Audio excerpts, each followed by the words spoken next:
Welcome to भाई की बढ़ाई सब्सक्राइबर, और जिन्होंने नहीं किया वो कर दो। कर दिया, चल पढ़ाओ।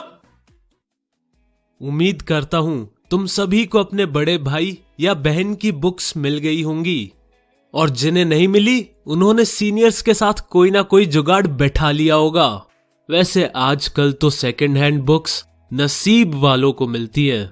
मैंने जो बुक्स ली थी वो तो सिक्स्थ हैंड थी, लेकिन इन बुक्स का एक फायदा है, सारी की सारी इंपॉर्टेंट चीजें पहले से ही मार्क हो रखी होती है और सारे आंसर्स भी पहले से ही लिखे हुए मिल जाते हैं, है कि नहीं?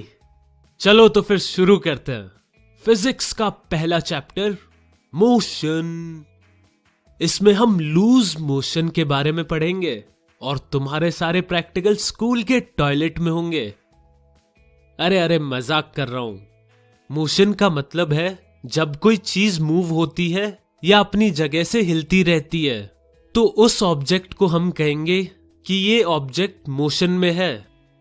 और जिस जगह से हम ये सब देखते हैं उस रेफरेंस पॉइंट को हम ओरिजिन कहते हैं। दोस्तों, तुम सबको पता तो होगा ही कि डिस्टेंस क्या होता है ना?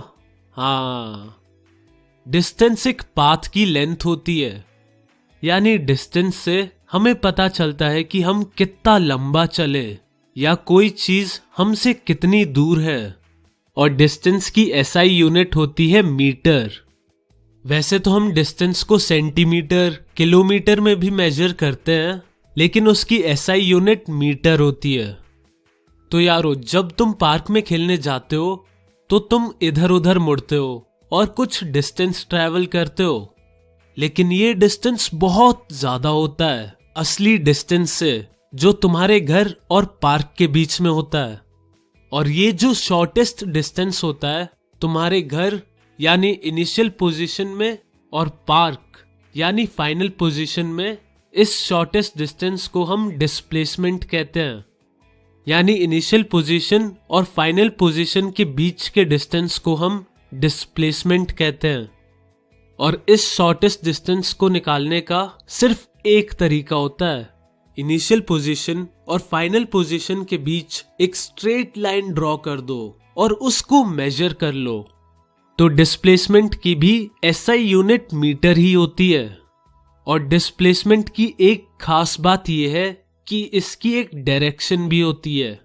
यानी हम ये कहते हैं कि 10 मीटर्स नॉर्थ या 500 मीटर्स ईस्ट। लेकिन तुम टेंशन ना लो, तुम्हें बस इतना सा याद रखना है कि डिस्प्लेसमेंट की डायरेक्शन भी होती है। तो अब एक नया कॉन्सेप्ट आ जाता है। अब हम सीखेंगे स्केलर और वेक्टर क्वांटिटीज के बारे में। स्केलर क्वांटिटीज वो होती है जिनके पास सिर्फ एक वैल्यू यानी मैग्नीट्यूड होता है, लेकिन कोई डायरेक्शन नहीं। इसके एग्जाम्पल है डिस्टेंस, स्पीड, मास एटसेट्रा। वहीं वेक्टर वो क्वांटिटीज होती है जिनके पास मैग्नीट्यूड के साथ एक डायरेक्शन भी होता है, और इसके एग्जाम्पल है डिस्प्लेसमेंट, वेलोसिटी, फोर्स वगैरह वगैरह। तो मेन बात है, डिस्टेंस एक स्केलर क्वांटिटी है और डिस्प्लेसमेंट एक वेक्टर क्वांटिटी है। डिस्टेंस स्केलर इसलिए है क्योंकि जब भी हम डिस्टेंस मेजर करते हैं तो हम कोई डायरेक्शन नहीं बताते, वहीं जब हम डिस्प्लेसमेंट निकालते हैं तब हम एक डायरेक्शन मेंशन करते हैं, जैसे 42 मीटर नॉर्थ ईस्ट। तो चलो अब एक क्वेश्चन करते हैं। अरे, क्वेश्चन से याद आया कि स्केलर और वेक्टर क्वांटिटीज की डेफिनेशन और उनके एग्जाम्पल जरूर से जरूर याद कर लेना। चलो फिर क्वेश्चन नंबर 1 पे।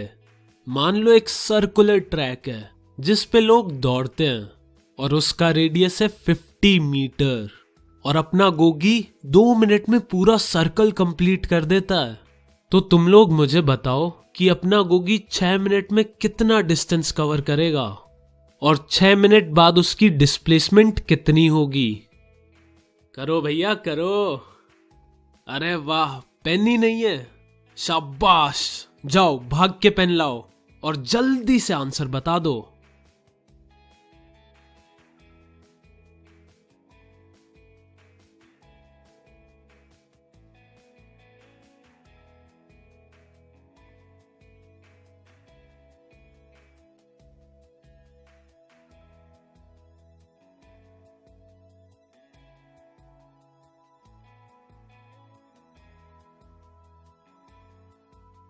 Fast fast. हो गया, बहुत बढ़िया। चलो देखते हैं कि आंसर क्या है। तो यारो मेरा फंडा सिंपल है। जैसे ही क्वेश्चन आता है मैं पहले क्वेश्चन पढ़ता हूं और उसका डायग्राम बना लेता हूं, और जो जो मेंशन या गिवन होता है उनको एक कोने में लिख देता हूं। तो हमें दे रखा है कि रेडियस है 50 मीटर और गोगी 2 मिनट में पूरा सर्कल भाग लेता है। तो गोगी भागा था 6 मिनट, और अगर वो 2 मिनट में एक सर्कल भागता है तो इसका मतलब उसने 3 बार पूरे ट्रैक का चक्कर लगा लिया। तो डिस्टेंस कितना होगा? सर्कल का पेरीमीटर इंटू 3। सर्कल का पेरीमीटर का फॉर्मूला होता है 2 पाई आर, और आर देखो गिवन है 50 मीटर्स। चलो कैलकुलेशन करते हैं।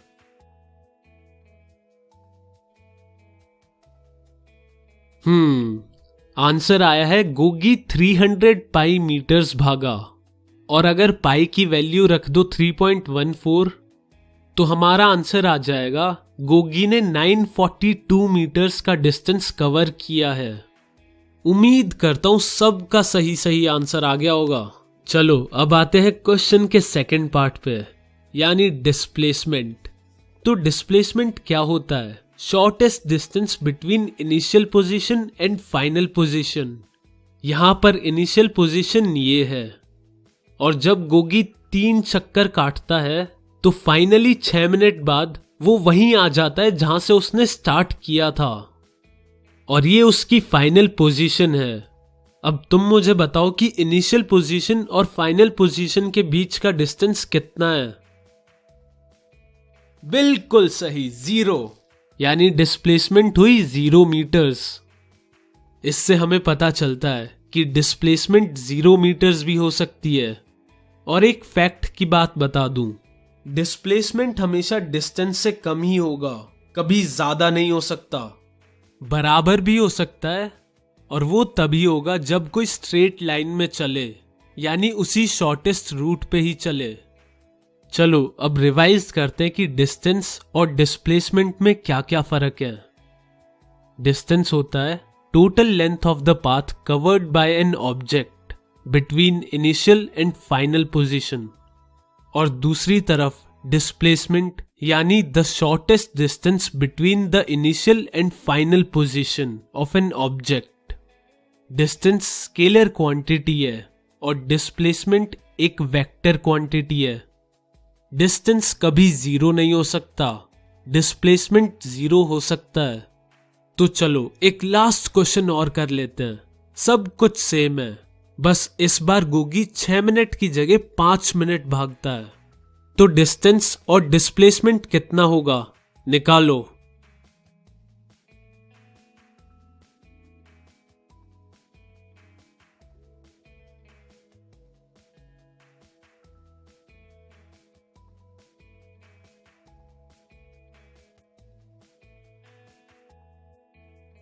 हो गया सबका? Good job. अब सॉल्यूशन देखते हैं। 5 मिनट में गोगी 2.5 राउंड्स ही मार पाएगा। तो डिस्टेंस होगा पेरीमीटर ऑफ सर्कल इंटू 2.5, यानी 2 पाई आर इंटू 2.5। आर है 50 मीटर्स, तो हमारा आंसर आ जाएगा 250 पाई मीटर्स। चलो अब डिस्प्लेसमेंट निकालते हैं। गोगी इनिशियली यहां था, और फिर गोगी 2 राउंड्स मारता है, और फिर एक आधा राउंड मारता है सर्कल का, और वो फाइनली यहां पहुंचता है। तो फाइनल और इनिशियल पोजीशन के बीच का शॉर्टेस्ट डिस्टेंस ये होगा, और ये सर्कल के डायामीटर के बराबर है, और डायामीटर होता है radius into 2। 50 into 2 equals to 100 metre. तो डिस्प्लेसमेंट हो जाएगी 100 मीटर्स। और अगर तुम्हें डायरेक्शन भी दी जाए तो वो भी बता देना। चलो अब लेते हैं एक छोटा सा ब्रेक, तब तक तुम थोड़े से और क्वेश्चन करो, और फिर हम मिलेंगे अगले एपिसोड में।